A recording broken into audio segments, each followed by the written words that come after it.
वेद के बाद हम लिखेंगे आपका ब्राह्मण ग्रंथ, कि इस वेद का ब्राह्मण ग्रंथ कौन कौन सा है,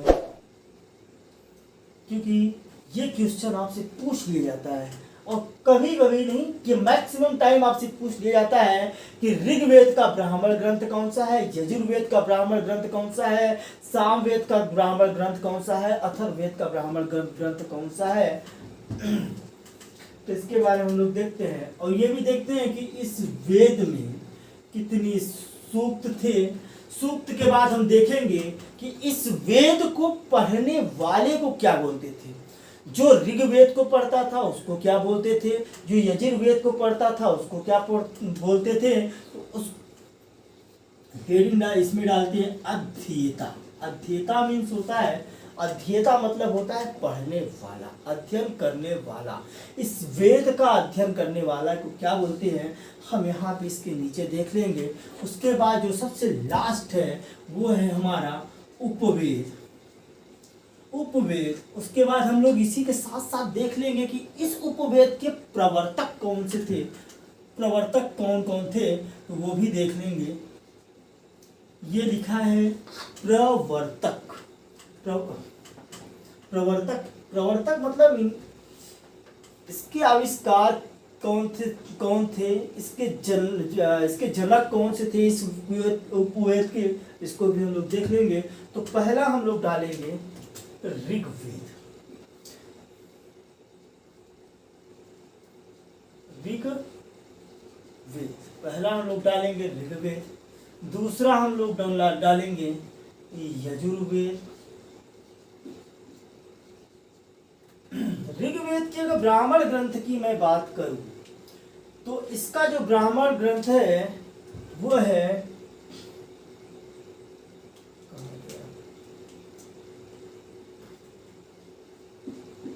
कौशितकी एवं ऐतरेय। कभी कभी ये आपसे पूछ लिया जाता है कि ऋग्वेद का जो ब्राह्मण ग्रंथ है वो कौन से हैं। तो जो ऋग्वेद का जो ब्राह्मण ग्रंथ है वो है हमारा कौशितकी, और दूसरा है हमारा ऐतरेय। इसके सूक्त के बारे में हम आपको कई बार बता चुके हैं कि इसमें जो सूक्त है वो है 1028। 1028 सूक्त है। इसमें जो सूक्तों की संख्या है वो है हमारा 1028। शायद मुझे याद आ रहा है कि इस वीडियो के पहले शायद मैंने गलती से 1018 बोल दिया था, या क्या लिखा था ये तो पता नहीं, याद नहीं आ रहा कंफर्म। 1028 ही लिखा होगा। अगर 1018 लिखा होगा तो आप उसको करेक्ट कर लीजिएगा। 1028 सूक्त है हमारे ऋग्वेद में, और इसके जो अध्येता थे, जो अध्ययन करने वाले थे, इस वेद को अध्ययन करने वाले को होत्री कहा जाता था। देखिए इस ऋग्वेद मतलब इस वेद को जो पढ़ने वाले होते थे उनको होत्री कहा जाता था। इसमें 1028 सूक्त हैं। इसके जो ब्राह्मण ग्रंथ है वो हमारे कौशितकी एवं ऐतरेय है। इसका जो उपवेद है वो है आयुर्वेद। आयुर्वेद देखिए, वेद कौशितकी एवं ऐतरेय, इसके ब्राह्मण ग्रंथ, सूक्त है 1028। अध्येता जो है हमारे होत्री, जो इसके अध्येता होते हैं वो होत्री कहलाते हैं, और जो इसके उपवेद है वो है हमारे आयुर्वेद, और जो इसके प्रवर्तक है वो है हमारे प्रजापति जी। तो जो इस उपवेद, जैसे कि ऋग्वेद का जो उपवेद है वो है आयुर्वेद, और आयुर्वेद के जो प्रवर्तक हैं वो है हमारे प्रजापति। तो दूसरा हम लोग देख लेते हैं यजुर्वेद। तो यजुर्वेद का जो ब्राह्मण ग्रंथ है वो हमारा तैत्तरीय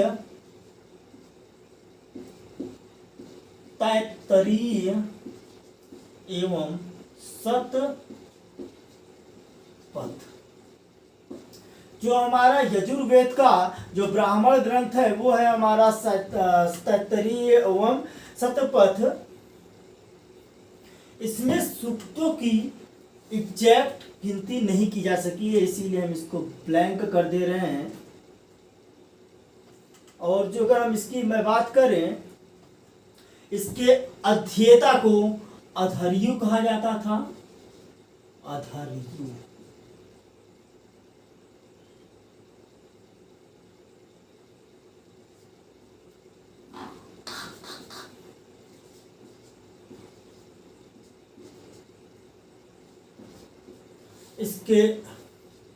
इसके जो अध्येता को अधर्यु कहा जाता था और जो इसका उपवेद था वो हमारा था धनुर्वेद। जो हमारे देखिए फिर से वेद, ब्राह्मण ग्रंथ, इसके तैत्तरीय एवं शतपथ, सूक्तों के बारे में एग्जैक्ट जानकारी नहीं है। इसके जो यजुर्वेद कि जो अध्येता को अधर्यु कहा जाता है और जो इसके उपवेद हैं वो हमारे हैं धनुर्वेद, और इसके जो प्रवर्तक हैं वो हैं हमारे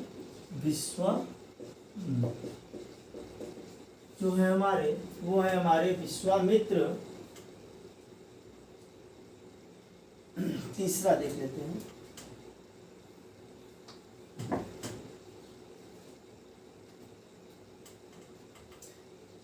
सामवेद। सामवेद इसके जो ब्राह्मण ग्रंथ हैं वो है हमारा पंचविश। इसमें जो सूक्तों की संख्या है वो है हमारा 1810। तो देखिए सामवेद के बाद हमारा आ गया पंचविश के बाद हमारा आ गया 1810 सूक्तों की संख्या। सामवेद का जो अध्येता था उसको उद्गाता कहा जाता था। उद्गाता मतलब गा के पढ़ने वाला। उद्गाता का मतलब होता है गा के पढ़ने वाला। और हम इसकी बात करें तो जो इस वेद का जो उपवेद था वो गंधर्व वेद कहा जाता था, गंधर्व वेद कहा जाता है। अब बताइए कि इसके जो प्रवर्तक थे, देखिए सामवेद के बाद जो हमारा पंचविश 1810 उद्गाता और गंधर्व वेद, इसके जो प्रवर्तक थे वो हमारे नारद जी थे। जो हमारे इसके उपवेद के प्रवर्तक थे वो हमारे नारद जी थे। अब हम चौथा पॉइंट इसी में मेंशन कर ले रहे हैं। हमें तो बार बार यही लग रहा है कि हम पिछले शायद सूक्त में 1018 बता दिए हैं, शायद पता नहीं। अगर 1028 बताए रहे तो सही है, नहीं तो आप लोग करेक्ट कर लीजिएगा। 1028 सूक्त होंगे, इसमें 1810 सूक्त होंगे। इसके बाद का देखते हैं अथर्ववेद। अथर्ववेद की अगर मैं बात करूं,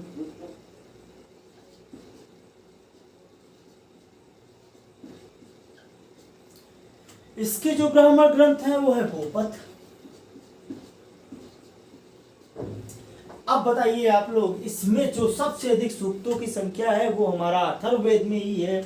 और सबसे अधिक सूक्त जो है इसमें सबसे अधिक 6000। देखिए अथर्ववेद, इसका जो ब्राह्मण ग्रंथ है वो है हमारा गोपथ। गोपथ के बाद जो हमारा सूक्त है वो 6000 है। अब बताइए कि जो इसके अध्येता थे, अध्येता को क्या कहते थे? तो अध्येता को हम लोग ब्राह्मण कहते। जो ये क्या अच्छा नाम लिखा है, जो वेद अथर्ववेद था इसके जो अध्येता थे उसको हम लोग ब्रह्मा कहते थे। तो अथर्ववेद का जो हमारा उपवेद था इसको बताइए हम लोग क्या कहते थे? उपवेद जो हमारा था वो है शिल्पवेद।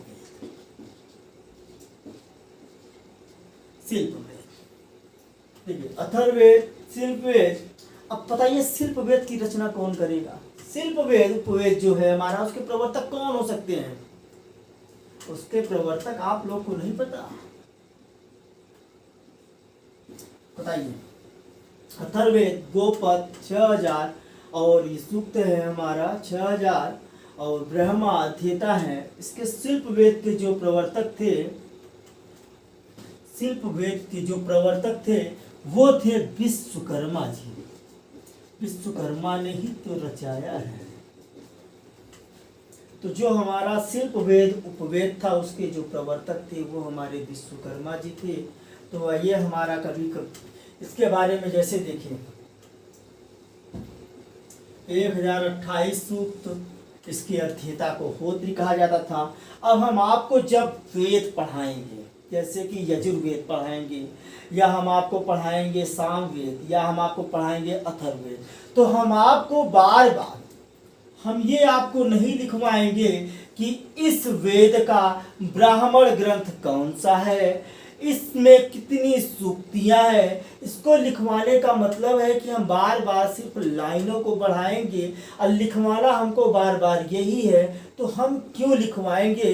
बल्कि जब हम यजुर्वेद टॉपिक स्टार्ट करेंगे तो यजुर्वेद में जो इम्पोर्टेंट हमारा टॉपिक होगा उसको पॉइंट को लिख देंगे। अब हम बार बार इस पॉइंट को नहीं लिखवाएंगे, चाहे हम यजुर्वेद की बात करें, चाहे हम सामवेद की बात करें, चाहे हम अथर्ववेद की बात करें, मैं किसी भी वेद की बात करूं तो हम बार बार ये नहीं लिखवाएंगे कि इस वेद का ब्राह्मण ग्रंथ ये है, इसमें इतनी सूक्तियां हैं, इसके पढ़ने वालों को, इसके अध्येता को ये कहा जाता है, इसके जो उपवेद हैं ये हैं, और इसके जो प्रवर्तक है इस उपवेद के वो कौन है। तो हम इस चीज़ को हम बार बार न दिखा के हमने सिर्फ इसको एक ही जगह इसीलिए इसको टेबल में लिखवा दिया, सारणी में लिखवा दिया है, जो कि आपके सामने है। और हम उम्मीद कर रहे हैं कि आप हमारी बातों को समझ रहे होंगे।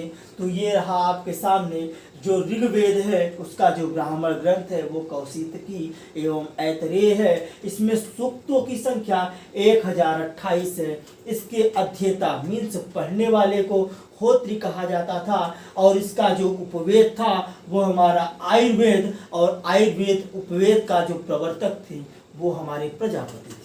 इसी प्रकार अगर हम यजुर्वेद की मैं बात करूं तो यजुर्वेद का जो ब्राह्मण ग्रंथ है वो है तैत्तरीय और शतपथ। इसमें सूक्तों की जानकारी जो है वो कंफर्म नहीं है, इसीलिए हम इसको ब्लैंक छोड़ दिए। इसके बाद इसके अध्येता को अथर्वी कहा जाता था। उसके बाद इसके जो उपवेद है वो है हमारा यजुर्वेद का धनुर्वेद। धनुर के बाद इसके बाद जो प्रवर्तक थे वो है हमारे विश्वामित्र जी। हम तीसरे वेद की मैं बात करूं तो सामवेद। सामवेद के जो ब्राह्मण ग्रंथ है वो है पंचविश। इसमें जो सूक्त की संख्या है वो है हमारा 1810। इसके जो अध्येता मतलब पढ़ने वाले को सामवेद को पढ़ने वाले को हम लोग उद्गाता कहते थे। सामवेद जो है हमारा इसी से संगीत की जो भारतीय संगीत का जनक भी होता है, उसको हम आगे जब हम सामवेद स्टार्ट करेंगे तो उसको देख लेंगे। उसके बाद इसके अध्येता को उद्गाता कहा जाता था सामवेद के। इसके जो उपवेद है सामवेद के गंधर्ववेद हैं, और जो इसके प्रवर्तक हैं गंधर्ववेद के वो है नारद जी। अगला और नेक्स्ट देख लेते हैं। जो हमारा वेद है अथर्ववेद। अगर हम अथर्ववेद के ब्राह्मण ग्रंथ की बात करें तो वो पर इसमें 6000 सूक्त है।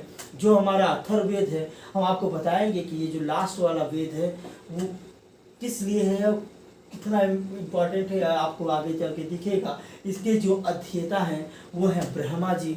इसके अध्येता को ब्रह्मा या ब्रह्म कहा जाता था। और इसके जो उपवेद हैं वो है शिल्पवेद, जिसका कि शिल्पवेद के प्रवर्तक जो हैं वो विश्वकर्मा जी हैं।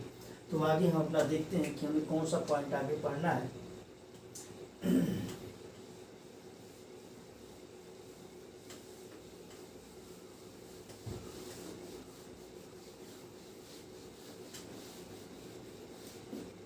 हम उम्मीद कर रहे होंगे, हम कर रहे हैं कि आपको ये वीडियो हमारा अच्छा लग रहा होगा। जैसा भी अगर आपको ये वीडियो मेरा अच्छा लग रहा होगा तो इसी प्रकार से आप हमको जैसा भी आपको ये मेरा वीडियो लग रहा होगा आप उसका फीडबैक आप कमेंट के माध्यम से दे दीजिएगा। अगर आपको अच्छा लगेगा मेरा ये वीडियो तो आप इसको लाइक करिएगा, शेयर करिएगा और सब्सक्राइब करिएगा हमारे चैनल को, यूट्यूब चैनल को, और अपने दोस्तों तक इस चैनल को फैलाइए। और ये कोर्स जो आपके लिए UPSSC का चलाया जा रहा है वो बिल्कुल फ्री ऑफ कास्ट चलाया जा रहा है। हम आपसे वादा करते हैं कि आपका एक एक कोर्स हमारे टीम द्वारा एक एक कोर्स आपको कंप्लीट कराया जाएगा। हमारे जितने भी टीचर हैं जो भी सब्जेक्ट जो पढ़ा रहे होंगे आपको एक एक सब्जेक्ट आपका कंप्लीट कराया जाएगा आपके एग्ज़ाम होने के पहले। तो आप हमारे चैनल के साथ जुड़े रहिए। फिर आगे हम लोग देखते हैं कि ऋग वैदिक काल के समय में कुछ नदियाँ थी। उस नदियों का प्राचीन नाम क्या था और आधुनिक नाम क्या है, वो भी कभी कभी आपसे पूछ लिया जाता है कि निम्न में से इन नदियों का प्राचीन नाम क्या रहा होगा। तो आइए हम लोग देख लेते हैं कि ऋग वैदिक कुछ नदियां हैं।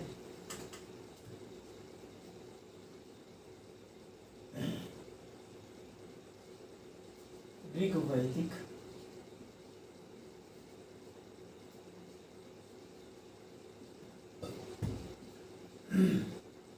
ऋग्वैदिक नदियाँ। ऋग्वैदिक नदियाँ तो ऋग्वैदिक नदियाँ जो उस समय थी उसको कुछ और कहा जाता था, उनका प्राचीन नाम कुछ और था और आधुनिक में उनका नाम कुछ और है। जैसे प्राचीन नाम गंगा का जानवी था। इसी प्रकार हम देखेंगे कि ऋग्वैदिक नदियाँ में प्राचीन नाम किन नदियों का क्या नाम था और आधुनिक समय में, आज के वर्तमान समय में उस नदियों का क्या नाम है, और ऋग्वैदिक जो संहिता है उस नदियों का किस नाम से उल्लेखित किया गया है। आइए हम लोग देखते हैं, पढ़ाई करते हैं। कभी कभी नदियों से भी पूछ लिया जाता है। तो पहला नाम, ये पहले इधर लिख देते हैं प्राचीन नाम, इधर लिख देते हैं प्राचीन नाम।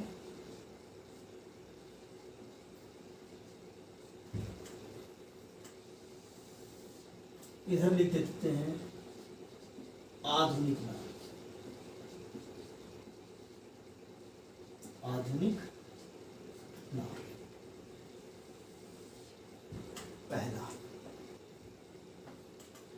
वितस्ता,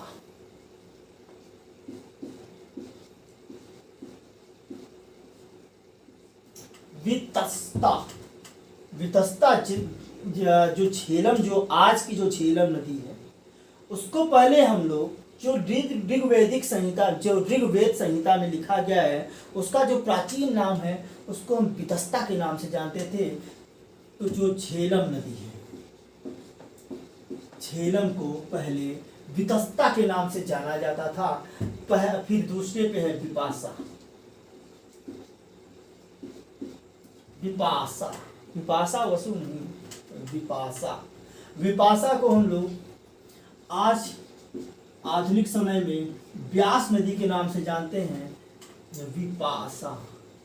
तीसरा है हमारा पुरुषणी नदी। पुरुषणी नदी को हम लोग रावी नदी के नाम से जानते हैं।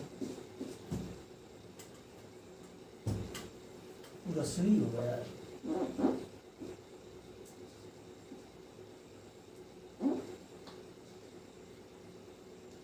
पुरुषणी नदी को हम लोग रावी नदी के नाम से जानते हैं।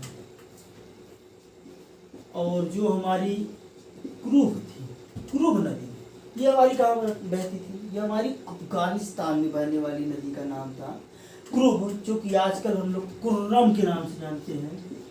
कुर्रम जो हमारी आधुनिक नदी है कुर्रम, पहले उसको क्रूब के नाम से जाना जाता था। क्रूब के बाद अगर हम नेक्स्ट की बात करें,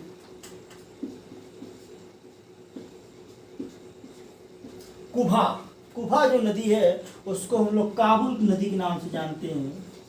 ये भी हमारी अफगानिस्तान में बहती है। कुभा के बाद हमारा जो लास्ट कह रहे हैं, नेक्स्ट है सदानीरा। जो हमारा नेक्स्ट नदी है वो है सदानीरा। प्राचीन नाम में इसको सदानीरा और आज के नाम में गंडक। जो आजकल गंडक नदी बहती है उसको हम लोग पहले सदानीरा के नाम से जानते थे। अस्किनी, अस्किनी, चिनाब जो हमारी आधुनिक नदी है चिनाब, उसको पहले हम लोग अस्किनी के नाम से जानते थे। सतलज को सतुद्री के नाम से जानते थे। सतुद्री जो हमारी सतलज नदी है, जो हमारी सतलज नदी है, जो कि सिंधु की सहायक नदी है, यह हमारी पहले सतुद्री के नाम से जानती है। हम आपको बताना चाहते हैं कि सिंधु और सतलज, जिनका जो कि ये भारत के बाहर से होके भारत में आती है। इनका जो केंद्र है वो भारत के बाहर है।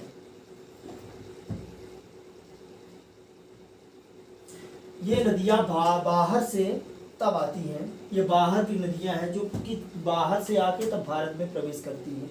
तो आपके बारे में ये एसएससी का इम्पोर्टेंट क्वेश्चन है, सतलज, कि इनमें से भारत में बहने वाली नदी कौन सी है, भारत से बहने वाली नदी कौन सी है जिनका निर्माण भारत में हुआ है। तो इनका जो सतलज नदी है ये हमारी तिब्बत से होके तब भारत में एंट्री लेती है। तो ये जो है हमारा भारत में इनका निर्माण इस नदी का नहीं हुआ है, ये बाहर से आके तब भारत में प्रवेश करती हैं। तो जो हमारा सतलज है और सिंधु की मैं बात करूं उसके लिए भी वो भी बाहर से आके तब भारत में प्रवेश करती है। तो सतलज और सिंधु के बारे में एसएससी का इम्पोर्टेंट टॉपिक रहता है कि इन नदियों में से कौन सी नदियां भारत में निर्माण नहीं हुई, भारत से मतलब भारत से नहीं निकलती हैं, ये भारत के बाहर से निकल के तब भारत में प्रवेश करती हैं। तो ये एसएससी का इम्पोर्टेंट टॉपिक रहता है। अगर मैं बात करूं गोमल की बात करूं तो गोमल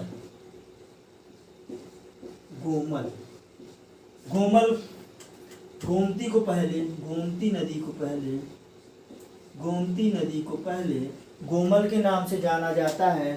और गोमती के बारे में बता दूं कि जो हमारा लखनऊ, उत्तर प्रदेश की जो राजधानी लखनऊ है वो हमारी गोमती नदी के किनारे ही स्थित है।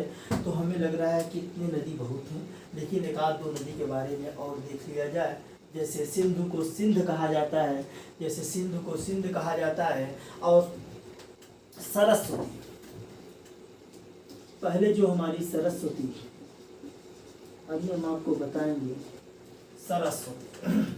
सरस्वती नदी का जो आधुनिक नाम है वो है घग्गर। मैं आपको दो बातें बता देना चाहता हूँ कि जो हमारी सिंधु नदी है वो आर्यों की सबसे महत्वपूर्ण नदी थी। जो हमारी सिंधु नदी है उनका जो सिंधु नदी का जो स्थान है आर्यों की नज़र में जो था वो सबसे ही महत्वपूर्ण स्थान था। लेकिन अगर हम सरस्वती नदी की मैं बात करूं आर्यों के लिए, तो आर्यों की सबसे पवित्र जो नदी मान्यता है, आर्यों की जो सबसे अधिक पवित्र नदी की जिस नदी की मान्यता है वो सरस्वती को ही कहा जाता था। जो आर्य थे वो सरस्वती नदी को सबसे पवित्र नदी का स्थान या दर्जा देते थे, और वहीं पे सिंधु नदी को सबसे महत्वपूर्ण नदी का दर्जा देते थे। वो आगे हम आपको पॉइंट के रूप में मेंशन करा देंगे। तो हमारा ऋग्वेद नदियाँ भी कंप्लीट हो गई। जबकि कभी कभी पूछ लिया जाता है कि इस नदी का, जैसे कि आज की आधुनिक नदी का नाम दे दिया जाएगा, या आपसे पूछ लिया जाएगा इनका प्राचीन नाम क्या रहा होगा, या प्राचीन नाम की कुछ नदियाँ दे दी जाएंगी। फिर आपसे पूछा जाएगा कि आधुनिक व वर्तमान समय में इनका क्या नाम है। जैसे क्रुप को कुर्रम, कुभा को काबुल, सदानीरा को गंडक, अस्किनी को चिनाब, शतुद्री को सतलज, गोमल को गोमती, सरस्वती को घग्गर, वितस्ता को झेलम, विपाशा को व्यास और पुरुषणी को रावी। ये आप याद कर लीजिएगा, याद करने में आपको ज़्यादा समय नहीं लगेगा, एक दो बार देखेंगे आपको याद हो जाएगा।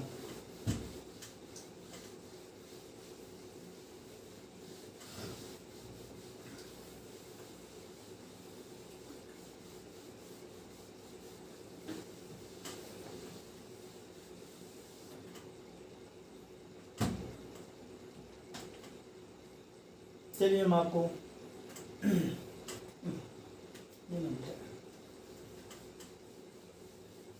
पॉइंट के बारे में, जैसे मैंने आपको अभी बताया कि जो सिंधु नदी थी आर्यों की बहुत प्रमुख नदी थी, और जो सरस्वती नदी थी वो आर्यों की जो सबसे पवित्र नदी थी। तो आइए इसको पॉइंट के बारे में हम लोग लिख लेते हैं।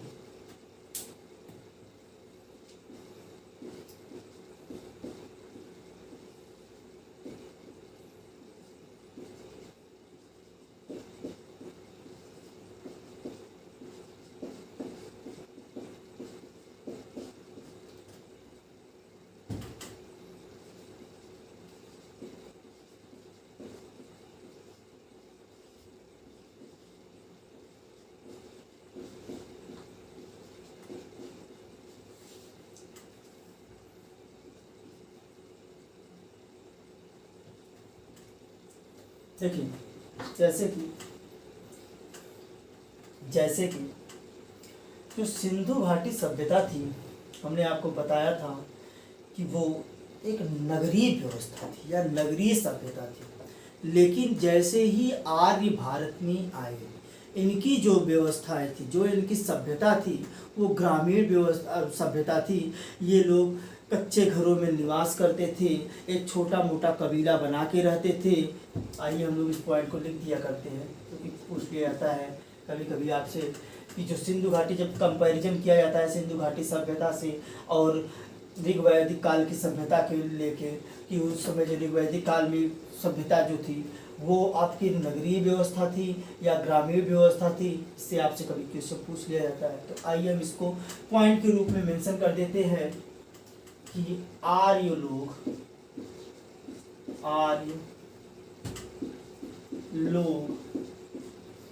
शहरों में नहीं रहते थे, शहरों में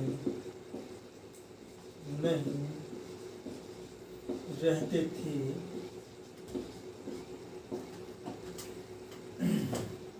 संभवतः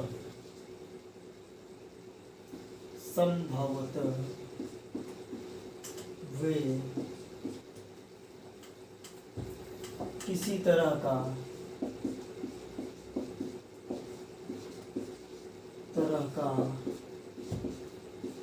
गढ़ मतलब समझते हैं आप लोग, गुरु, किसी तरह का गढ़ बनाकर या मिट्टी के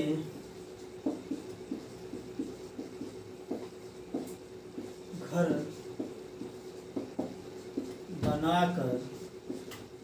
बनाकर गाँव में रहते थे। इसीलिए जो ये आर्य थी वो ग्रामीण सभ्यता थी। जो ये लोग थे, इनकी सभ्यता को ग्रामीण सभ्यता भी कहा जाता था। आपने पीछे देखा होगा कि जो हमारी सिंधु घाटी सभ्यता थी वो कितनी विकसित सभ्यता थी, लेकिन जैसे जैसे सिंधु घाटी सभ्यता का पतन हुआ और जैसे ही हम लोग ऋग वैदिक काल में आए और वैसे वैसे हम व्यवस्थाओं को देख रहे हैं कि इनका व्यवस्था किस तरीके से बदल रहा है। जैसे कि सिंधु घाटी सभ्यता में की मैं बात करूं तो वहाँ पे मातृसत्तात्मक व्यवस्था थी, लेकिन अगर ऋग वैदिक काल की मैं बात करूं तो यहाँ पे पितृ सत्तात्मक व्यवस्था है। अगर मैं यहाँ के मुख्य व्यवसाय की बात करूं तो ऋग वैदिक काल में पशुचारण मुख्य व्यवसाय है। वहीं पे जो हमारा सिंधु घाटी सभ्यता की बात करूं तो सिंधु घाटी सभ्यता में जो हमारा मुख्य व्यवसाय था वो हमारा था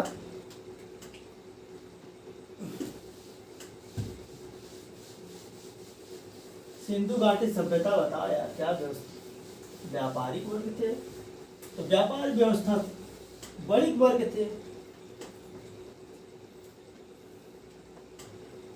देखिए ऋग वैदिक काल,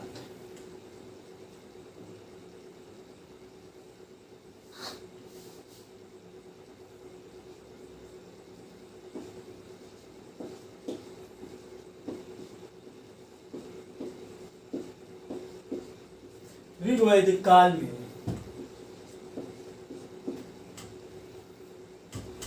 राजा का जो पद था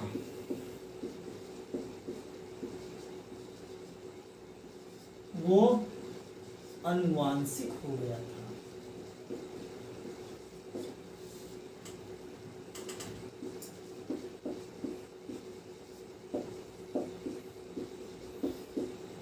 ऋग वैदिक काल में जो राजा का पद था वो अनुवांशिक तो हो गया था, लेकिन ये जो राजा काम करता था वो सभा और समिति दो प्रकार की वहां पे थी व्यवस्थाएं। इनके यहाँ ऋग वैदिक काल में एक सभा थी और समिति थी। तो जो ये राजा काम करता था वो सभा और समिति के सलाह पर काम करता था। तो जो ऋग वैदिक काल में जो राजा का पद था वो यहाँ से अनुवांशिक हो चुका था। और मैंने आपको बताया था, ये आप अंडरलाइन कर दीजिएगा कि यह जो समाज था पितृसत्तात्मक था।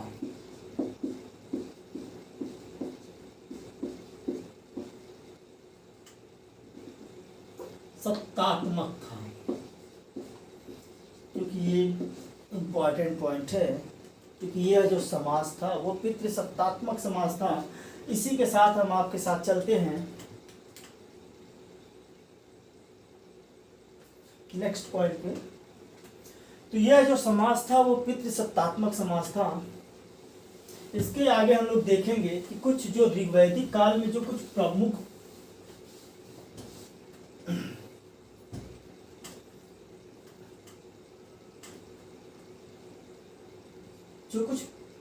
शब्द है जो प्रयुक्त किए जाते थे, उनको पहले क्या कहा जाता था और आज के समय में उसको क्या कहा जाता है। तो कुछ शब्द है उसके बारे में भी हम लोग देख लेते हैं। तो हम लोग देखते हैं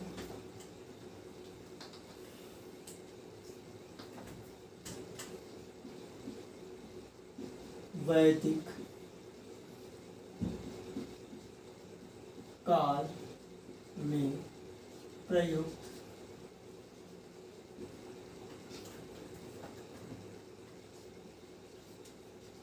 प्रमुख शब्द। तो आइए देखते हैं कुछ जो शब्द है पहले क्या कहा जाता था। पहले गाय थी, जो आज के समय में इधर लिखेंगे हम लोग आधुनिक नाम,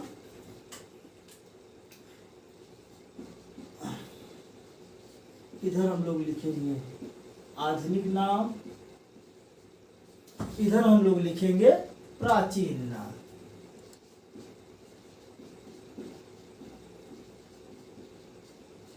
आप लोग भी इन सब चीजों से परिचित होंगे। जैसे कि जो हमारा जो गाय है, गाय को ऋग्वैदिक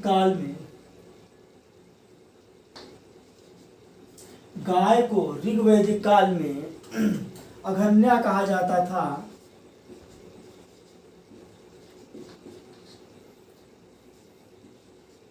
अघन्या का मतलब होता है जिसका वध न हो।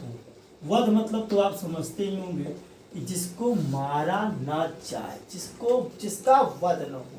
अगर हम बात करें तो जैसे कि आज है राजा, तो राजा को पहले गोप्ता कहा जाता था। राजा को प्राचीन नाम जो ऋग्वैदिक काल में राजा को गोप्ता कहा जाता था। इसी क्रम में हम आगे देखते हैं युद्ध को गोविष्ट कहा जाता था। युद्ध को गोविष्ट कहा जाता था।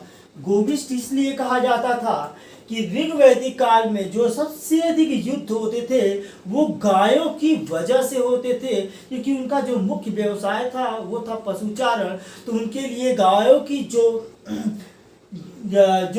महत्वपूर्ण था, जो गायों का जो महत्वपूर्ण स्थान था, उसके लिए ये लोग जो युद्ध करते थे वो सबसे अधिक गायों के लिए ही करते थे। इसीलिए इसको गोविष्ट भी कहा जाता था युद्ध को। जैसे कि आजकल जो युद्ध बोलते हैं, युद्ध का जो ऋग्वैदिक काल नाम था उसको गोविष्ट कहा जाता था, क्योंकि सबसे अधिक युद्ध जो है वो गायों की वजह से ही होता था। इसीलिए उस समय इसको गोविष्ट बोलते थे। अगर हम बात करें पुत्री की, अगर आधुनिक समय की मैं बात करूं कि जैसे आजकल हम लोग बोलते हैं पुत्री, उसी समय उसको बोलते थे ऋग्वैदिक काल में पुत्री को बोला जाता था दुहिता। दुहिता का मतलब होता है कि दूध दूहने वाली, क्योंकि उस समय में जो लड़कियां थी वो दूध दूहने का काम किया करती थी, इसीलिए उनको दुहिता भी बोलते थे,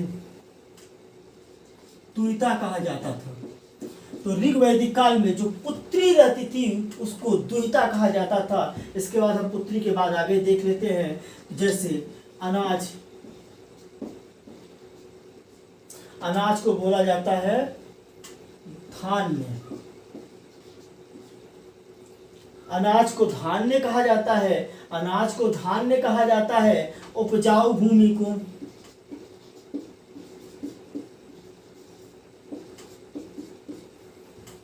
आधुनिक नाम उपजाऊ भूमि, और ऋग्वैदिक काल में इसको उर्वरा कहा जाता था। ऋग्वैदिक काल में इसका जो प्राचीन नाम था उसको उर्वरा कहा जाता था। अगर मैं उपजाऊ भूमि के मैं बात करूं तो जो हल से जो बनी नालियां, जैसे हल चलाने के बाद बीच में जो नाली बन जाती थी उसको सीता कहा जाता था। जो पहले हल रहते थे, जो हलों से जुताई की जाती थी तो बीच में एक नाली बन जाती थी, इधर मिट्टी और बीच में जो नाली बन जाती थी उसको सीता कहा जाता था। तो प्राचीन नाम, ऋग वैदिक काल का प्राचीन नाम इस शब्द का, जो जैसे कि आज हम लोग गाय बोलते हैं, राजा बोलते हैं, युद्ध बोलते हैं, पुत्री बोलते हैं, अनाज बोलते हैं, उपजाऊ भूमि बोलते हैं, हल से बनी नालियां बोलते हैं, इसी प्रकार उस समय ऋग वैदिक काल के समय में जो उनके प्राचीन नाम थे उनको लिखा गया है। जैसे कि अघन्या हो गया, गाय को घन्या बोलते थे, राजा को गोता, युद्ध को गोविष्ट, पुत्री को द्विता, अनाज को धान्य, उपजाऊ भूमि को उर्वरा और हल से बनी नालियां को ये लोग सीता बोलते थे। तो आइए अगला नेक्स्ट पॉइंट देख लेते हैं।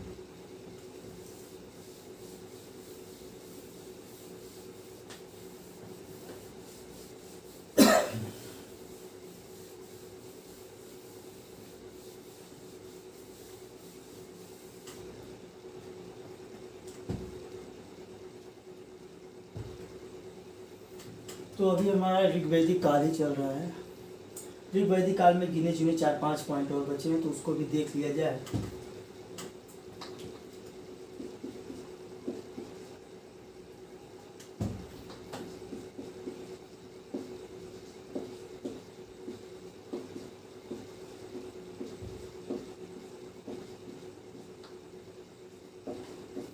ऋग्वैदिक काल की जो समय, उस समय के जो सबसे अधिक देवता के रूप में प्रचलित थे वो थे हमारे इंद्र, जिनका सबसे अधिक उच्चारण किया है 250 बार। उसके बाद हमारे आते हैं अग्नि देवता, जिनका 200 बार उल्लेखित किया गया है ऋग्वेद संहिता में। उसके बाद हमारे आते हैं वरुण देवता, वरुण देवता के बारे में 36 बार उल्लेख किया गया है। तीनों देवता के बारे में पढ़ लेते हैं। ऋग्वैदिक काल में सबसे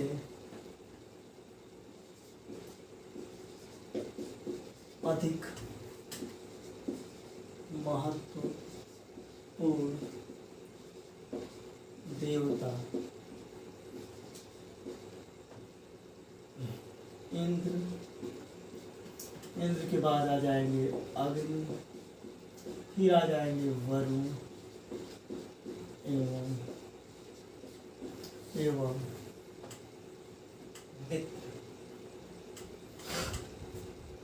वरुण एवं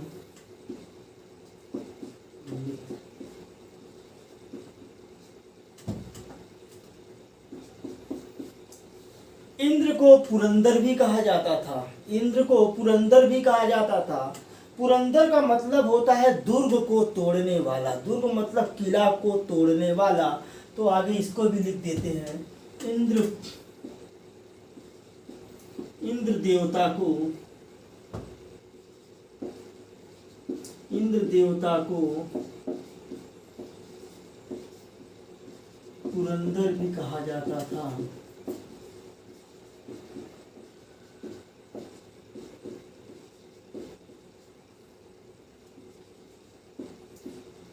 इंद्र शब्द का उल्लेख, इंद्र शब्द का उल्लेख ऋग्वेद में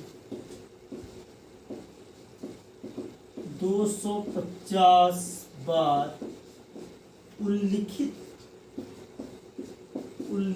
किया गया है,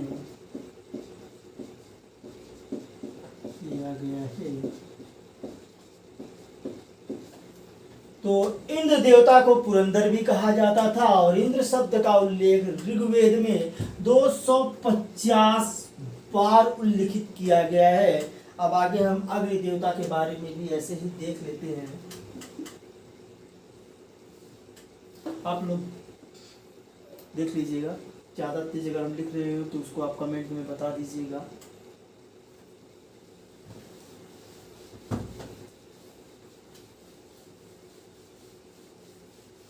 जो मैंने लिखा है कि इंद्र शब्द जो है वो 250 बार उल्लिखित किया गया है। और ये भी बता दूं कि इंद्र पर करीब 250 सूक्तियां भी हैं। ये लगभग एक ही चीज हुई या एक ही बात हुई, चाहे आप ये कह सकते हैं कि 250 बार उल्लिखित किया गया है ऋग्वेद संहिता में, या ये भी कह सकते हैं कि 200 जो इंद्र पे 250 सूक्तियां भी हैं। तो आइए हम अपना नेक्स्ट पॉइंट देख लेते हैं।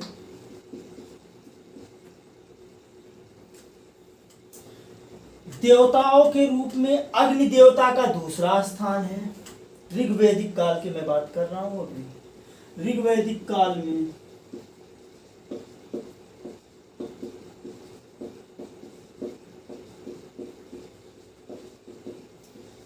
अग्नि देवता का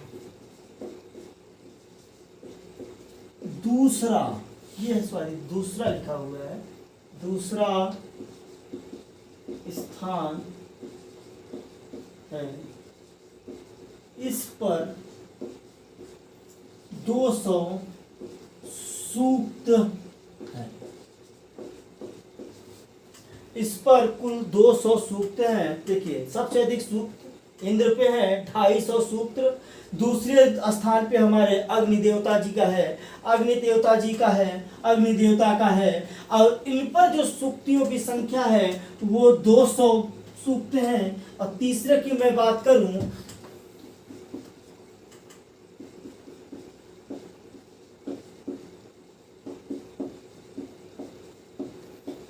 ऋग्वैदिक काल में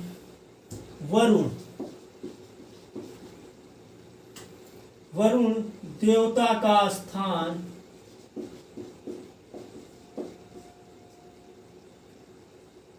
और वरुण देवता का तीसरा स्थान है। इस पर 36 सूक्त है। अगर मैं इनकी बात करूं तो इस पे जो सूक्त है वरुण देवता की, मैं जिनकी बात करूं उस पे 36 सूक्त है। वरुण को ही जल का देवता या समुद्र का देवता भी कहा जाता है। अब हम ये नहीं लिखेंगे कि वरुण देवता को क्या क्या कहा जाता था, तो वरुण देवता को ही जल का देवता या समुद्र का देवता भी कहा जाता था। तो आइए हमारा ये ऋग्वैदिक काल यहाँ पे कंप्लीट होता है। इसी के साथ हम चलते हैं अपने उत्तर वैदिक काल। उत्तर वैदिक काल हमारा ज़्यादा बहुत बड़ा टॉपिक नहीं है, क्योंकि आज और सी चीज़ें तो हम लोगों ने इसमें ऋग्वैदिक काल में हमने देख ही लिया था। तो हम अब पढ़ चुके थे ऋग्वैदिक काल में। तो हम आपको बताए थे कि जो हमारा वेद है, वेदों की संख्या कुल मिला के 4 है। पहला जो वेद है वो ऋग्वेद है। ऋग्वेद के बाद जो दूसरा वेद है यजुर्वेद है। उसके बाद सामवेद है। सामवेद के बाद हमारा जो लास्ट वेद है वो हमारा अंतिम वेद है। और हम सबसे प्राचीनतम अगर वेद की बात करें तो जो सबसे प्राचीनतम वेद है वो हमारा ऋग्वेद है। तो आइए हम चलते हैं अपना उत्तर वैदिक काल। उत्तर वैदिक काल। उत्तर वैदिक काल ज्यादा हमने शायद ऊपर लिख दिया है, थोड़ा सा नीचे लिखने का प्रयास करते हैं। उत्तर वैदिक काल। इसके काल के निर्धारण में हमने बताया था कि इसका जो समय था वो हमारा 1000 ईसा पूर्व से 600 ईसा पूर्व था। 1000 ईसा पूर्व से 600 ईसा पूर्व था। इसका जो काल का निर्धारण चलता है उत्तर वैदिक काल का। उत्तर वैदिक काल का मतलब होता है कि ऋग्वैदिक काल के बाद का समय, जिसका काल हमारा है 1000 ईसा पूर्व से 600 ईसा पूर्व। हम आपको बताए थे कि ऋग्वैदिक काल में सिर्फ ऋग्वेद संहिता का रचना किया गया था, ऋग्वेद संहिता का रचना किया गया था। लेकिन उत्तर वैदिक काल में अन्य जितनी भी रचनाएं हैं, जैसे कि यजुर्वेद, सामवेद, अथर्ववेद, ब्राह्मण ग्रंथ, उपनिषद, वेदांग, इन सब का जो रचना है वो हमारा उत्तर वैदिक काल में ही किया गया था। तो आइए हम इसके बारे में एक पॉइंट थोड़ा सा लिखते हैं, फिर आगे की ओर बढ़ते हैं। इसी प्रकार से ज़्यादा हमें लग रहा है कि हमारा 10 या 15 मिनट का एक टॉपिक होगा उत्तर वैदिक काल, तो इसको ख़त्म करते हैं। तो आज का जो टॉपिक होगा उत्तर वैदिक काल के ही साथ वैदिक संस्कृति का समापन हो जाएगा, ख़त्म हो जाएगा। उसके बाद हमारा जो भारतीय इतिहास का जो हमारा तीसरा चैप्टर होगा वो हम स्टार्ट करेंगे अपने नेक्स्ट सेशन में, नेक्स्ट लेक्चर में। तो आइए हम देखते हैं उत्तर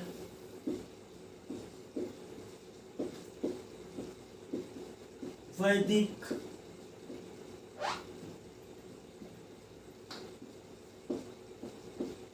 काल में अनेक रचनाएं जैसे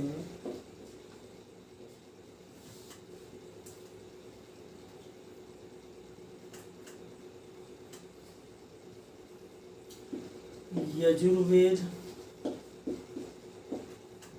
सामवेद, अथर्ववेद,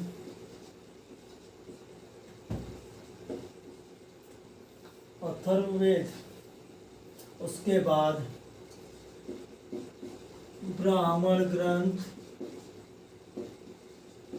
एवं उपनिषद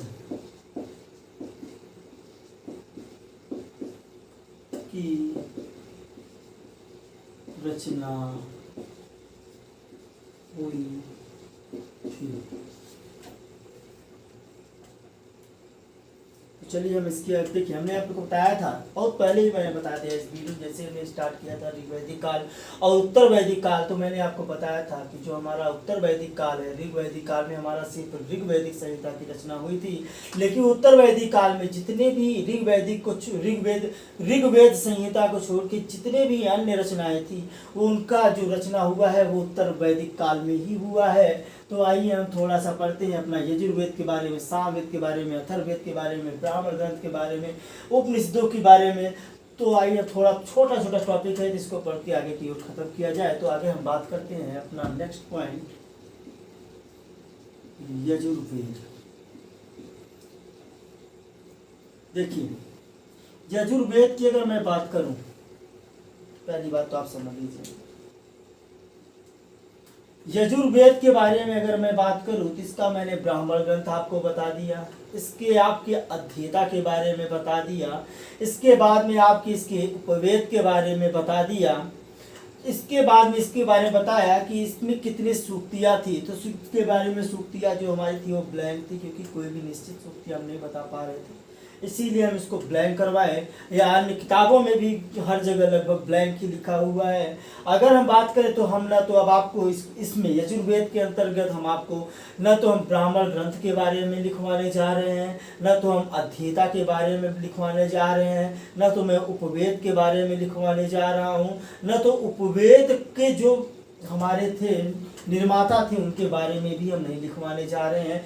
हम सिर्फ जो छूटा हुआ पॉइंट है यजुर्वेद और जैसे कि सामवेद, ऐसे अथर्ववेद में वो पॉइंट हम लिखवाने की कोशिश करेंगे। तो आगे हम देखते हैं यजुर्वेद के बारे में। यजुर्वेद का यजु का अर्थ होता है यज्ञ,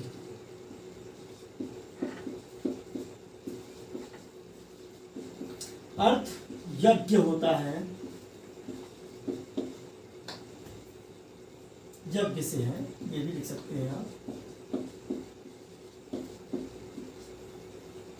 जैसे मैंने आपको बताया था, देखिए जो हमारा यजुर्वेद है वो हमारा गद्य में भी है और पद्य में है, लेकिन जो हमारा सामवेद है वो हमारा केवल और केवल गद्य में है और उसको गा के गाया जाता है सामवेद। और ये हम देखते हैं, इसी में ये पॉइंट मेंशन करते हैं कि यजुर्वेद को खत्म करते हैं, क्योंकि इसके पहले ही हमने आपको यजुर्वेद के ब्राह्मण ग्रंथ, उसके उपवेद, उसके अध्येता, इन सब के बारे में हम आपको पहले ही बता चुके थे। तो जितने इम्पोर्टेंट था वो इतना मैं आपको पहले ही लिखवा चुका हूँ, जो कुछ छूटा था वो हम आपको आपके सामने मेंशन करा दे रहे हैं, लिखवा दे रहे हैं। तो यजुर्वेद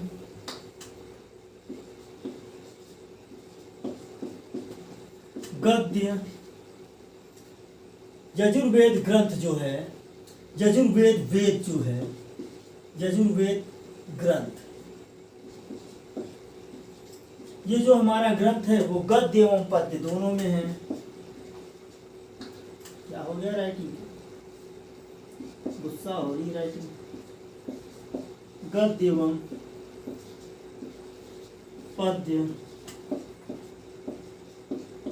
दोनों में है। इतना तो आप समझ नहीं गए होंगे। क्या हुआ नीति, ठीक है।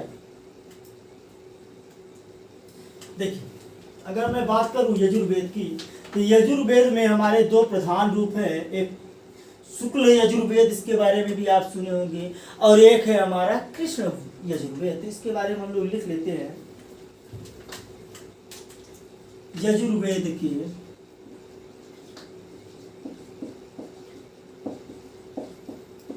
दो प्रधान रूप हैं। पहला है कृष्ण यजुर्वेद, दूसरा है शुक्ल यजुर्वेद।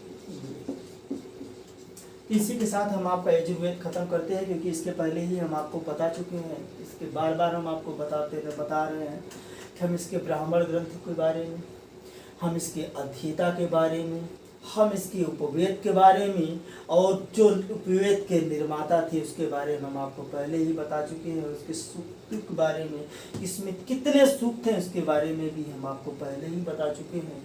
तो आइए आगे हम चलते हैं। अपना नेक्स्ट है सामवेद।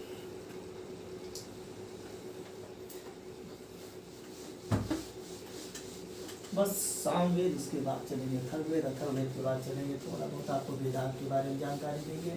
उसके बाद आज का सेशन यहीं पे समाप्त करेंगे। उसके बाद आप मिलते हैं आपसे नेक्स्ट सेशन में। तो चलिए आगे देखते हैं सामवेद के बारे में। सामवेद,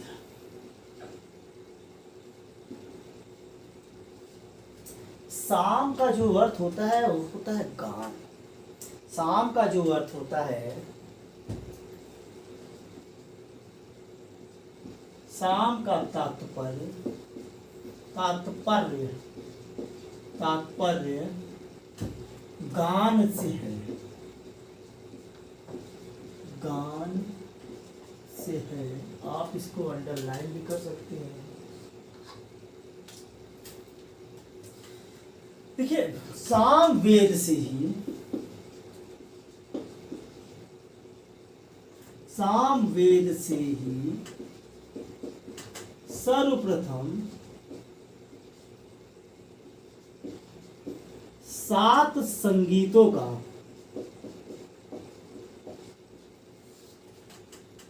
7 संगीत कौन कौन से? सा रे गा मा पा धा नी। 7 संगीतों का,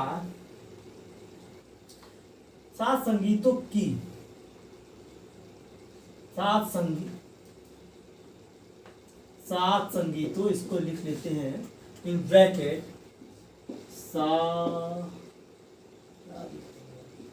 सा रे गा मा पा धा नी। सामवेद से ही सर्वप्रथम 7 संगीतों सा रे गा मा पा धा नी की जानकारी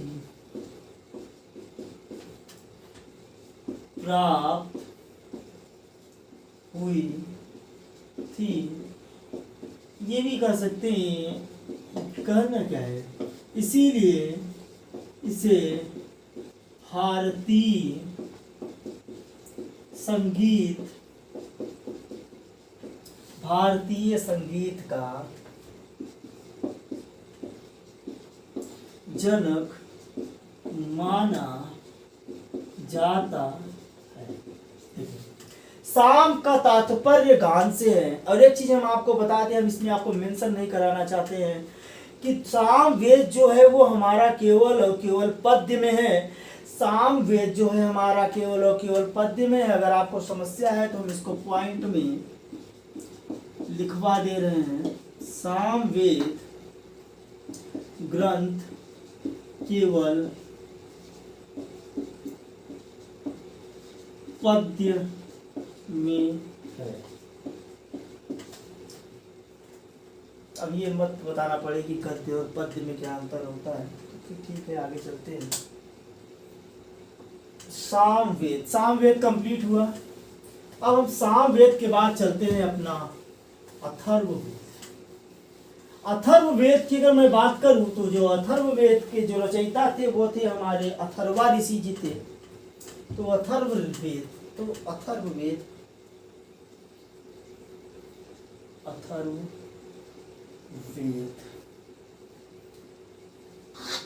अथर्ववेद भूत पिशाच सब आ गए इसीलिए अथर्ववेद।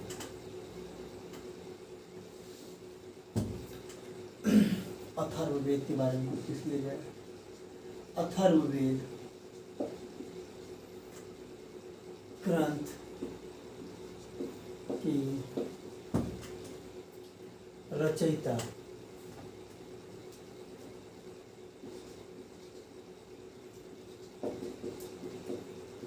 अथर्वा ऋषि जी थे। इसलिए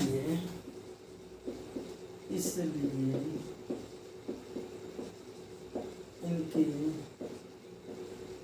नाम पर अथर्ववेद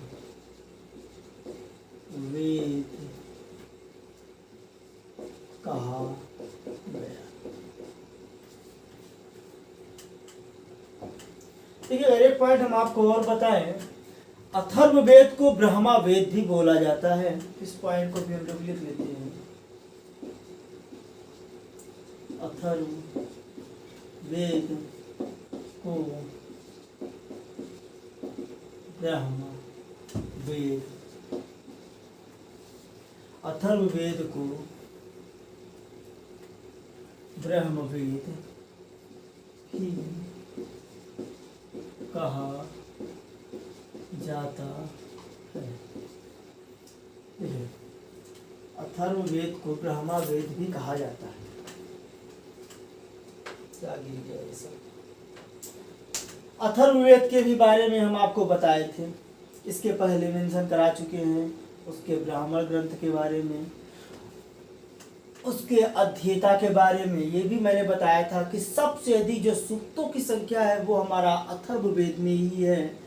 इसमें आपके भूत पिशाच से संबंधी आपके जितने भी मंत्र हैं, जादू टोटका से संबंधित जो मंत्र हैं, और जो वे उपचार से संबंधित जितने भी मंत्र हैं वो आपके अथर्ववेद से संबंधित है। हमें नहीं लग रहा है कि आपको इसके बारे में लिखवाना पड़ेगा या मेंशन करवाना पड़ेगा। अगर आप कहेंगे तो मेंशन करवा देंगे। आप नेक्स्ट क्या कहते हैं, आप कमेंट के माध्यम से हमको बताइएगा कि क्या ये भी हमको मेंशन करवाना चाहिए था या नहीं करवाना चाहिए था। है तो इतना अगर इम्पोर्टेंट लग रहा है तो हम मेंशन करवा ही देते हैं। अथर्ववेद को ब्रह्मवेद भी कहा जाता था। जादू,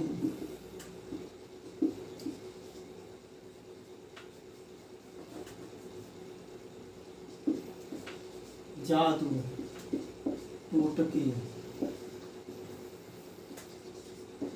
भूत पिशाच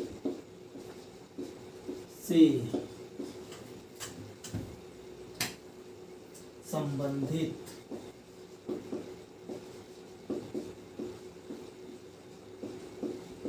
मंत्र इसी वेद में रखे गए हैं। चलिए, आपके बारे में हम कुछ थोड़ा सा उपनिषद के बारे में बताते हैं। उपनिषद के बाद सीधे हम वेदांत सूत्र के बारे में बात करेंगे। उसके बाद हम सीधे आपका टॉपिक खत्म कर देंगे। तो हमारा अथर्ववेद भी खत्म हो गया, तो हम चलते हैं उपनिषद के बारे में। तो आपको हम बता दें कि उपनिषदों की संख्या हमारे ग्रंथ में जो है वो है हमारे 108 उपनिषद हैं। तो थोड़ा सा 108 के बारे में कहाँ देख पाएंगे, तो थोड़े थोड़े जो इम्पोर्टेंट उपनिषद हैं थोड़े से इनके बारे में क्या है थोड़ा सा देख लिया जाए। तो जो हमारा नेक्स्ट टॉपिक है वो है हमारा उपनिषद। उपनिषद का मतलब आप समझते हैं? उपनिषद का मतलब होता है किसी के समीप बैठकर ज्ञान का अर्जन करना ही उपनिषद कहलाता है। उपनिषद का जो शाब्दिक अर्थ निकलता है वो निकलता है कि किसी के समीप बैठकर ज्ञान का अर्जन करना ही उपनिषद कहलाता है। तो हम देखते हैं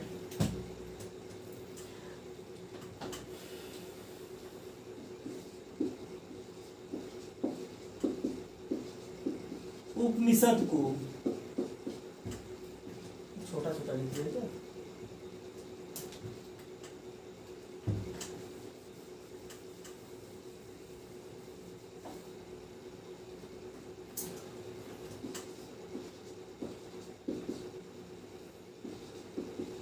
उपनिषद को भारतीय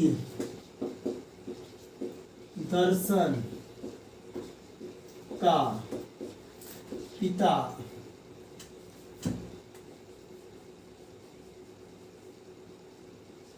स्रोत अथवा पिता कहा जाता है। पहला इंपॉर्टेंट पॉइंट, उपनिषद को भारतीय दर्शन का स्रोत अथवा पिता कहा जाता है। उपनिषद की कुल संख्या 108 है। इसके बारे में भी मेंशन कर लेते हैं। उपनिषदों कुल संख्या 108 है। अब ये भी बताना पड़ेगा आपको कि जो सत्यमेव जयते हैं, ये आपको भी पता होगा कि मुंडकोपनिषद से लिया गया है। आइए इस पॉइंट को भी इस पे मेंशन कर दिया जाए।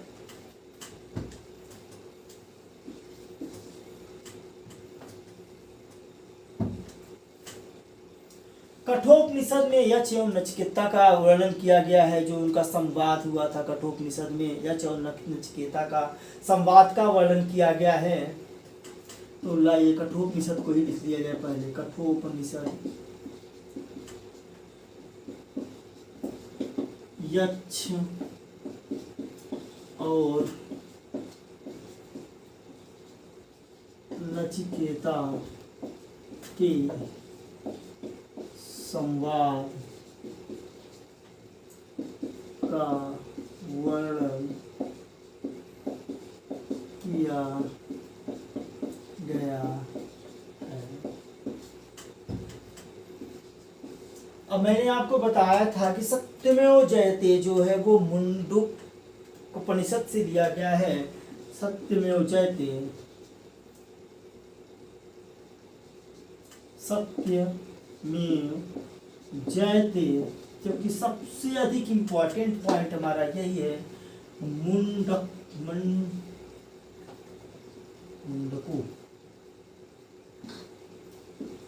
मुंडकोपनिषद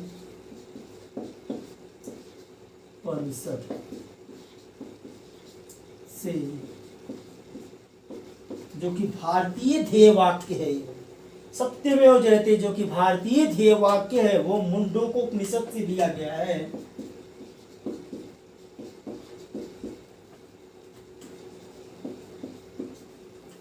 अब हमारा इतना इम्पोर्टेंट हो गया। जितना भी उपनिषद से हमारे जितने यूपी ट्रिपल एससी में आज तक पूछे गए हैं उससे कम हमने आपको नहीं दिया गया है, कम नहीं दिया है, उससे अधिक ही दिया है। और ये आपके सामने उपनिषद से रिलेटेड जितने भी पॉइंट है मैं आपके सामने लिख दिया हूँ। ये चारों पॉइंट बहुत ही इम्पोर्टेंट है। सबसे अधिक अगर हम इम्पोर्टेंट की बात करें तो जो हमारा सत्यमेव जयते है वो मुंडकोपनिषद से लिया गया है। ये क्वेश्चन आपसे एक बार नहीं अनेकों बार पूछा गया है कि सत्यमेव जयते हमारा कहाँ से लिया गया है। तो सत्यमेव जो जयते है वो हमारा मुंडकोपनिषद से लिया गया है। उपनिषदों की कुल संख्या हमारी 108 है। उसके बाद उपनिषद को भारतीय दर्शन का स्रोत अथवा भारत पिता कहा जाता है। इतना इम्पोर्टेंट आपके लिए ये पॉइंट नहीं है जितना सबसे अधिक अगर हम इम्पोर्टेंट पॉइंट की बात करें अगर पूरे उपनिषद में तो हमारे लिए 2 पॉइंट ही निकल के आते हैं। एक तो उपनिषदों की कुल संख्या कितनी है वो 108 है। उसके बाद सत्यमेव जयते जो कि हमारे भारतीय का ध्येय वाक्य है सत्यमेव जयते, तो वो कहाँ से लिया गया है, वो हमारा लिया गया है मुंडकोपनिषद से लिया गया है। इस पॉइंट को भी आप अंडरलाइन कर दीजिए। अगर हम वेदांग की बात करें तो वेद का अंग जिसके द्वारा हम वेदों को समझते हैं उसी को बोला जाता है वेदांग। तो कुल मिला के हम वेदांग हमारा जो है वो लास्ट पॉइंट है। हम वेदांग के बारे में देखेंगे, उसके बाद हम इस सेशन को यहीं पे विराम देंगे। आपको कैसा लगा आप हमको ये कमेंट के माध्यम से जरूर बताइएगा। अगर आपको ये मेरा सेशन अच्छा लगे तो कृपया लाइक करें, शेयर करें, सब्सक्राइब करें और अपने दोस्तों तक फैलाएं जितना आप कर सकते हैं। हम आपसे ज़्यादा उम्मीद नहीं करते, सिर्फ आपसे सब्सक्राइब, लाइक और शेयर की ही उम्मीद करते हैं। तो कृपया इस चीज़ का आप भी ध्यान रखिए, ख्याल रखिए।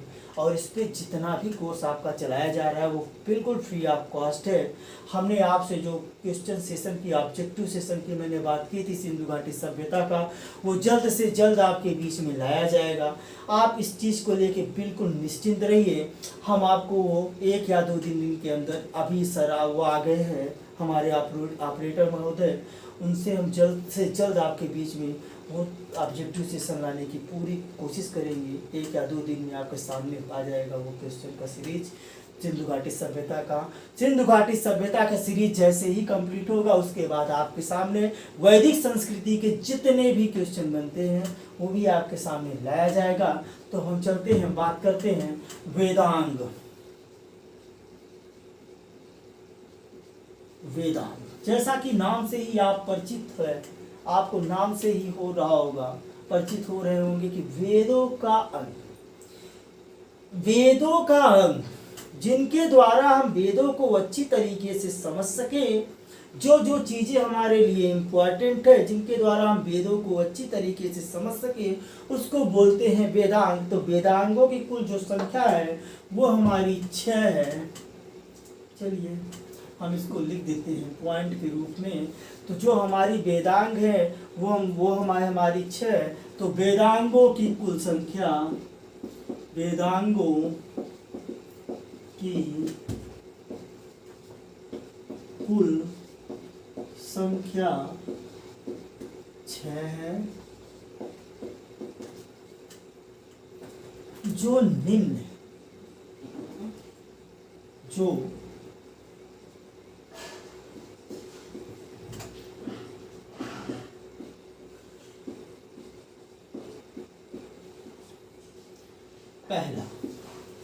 पहले की अगर मैं बात करूं तो शिक्षा,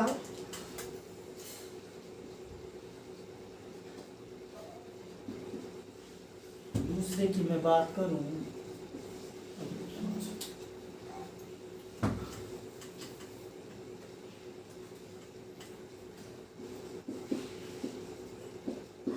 कल्पसूत्र, तीसरे की मैं बात करूं ये है व्याकरण, तीसरे की अगर मैं बात करूं तो ये है मेरा व्याकरण,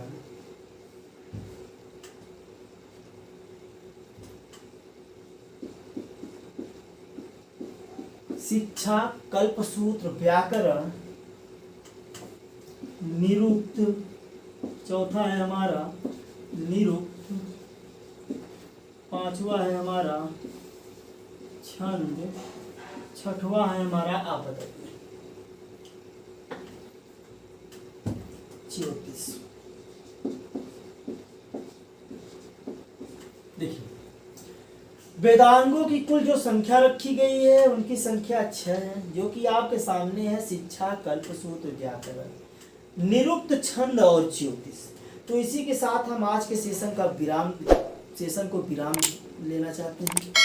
अगर आपको ये मेरा सेशन अच्छा लगा हो तो प्लीज़ लाइक करें, शेयर करें, सब्सक्राइब करें और अपने दोस्तों तक फैलाएं। हम कल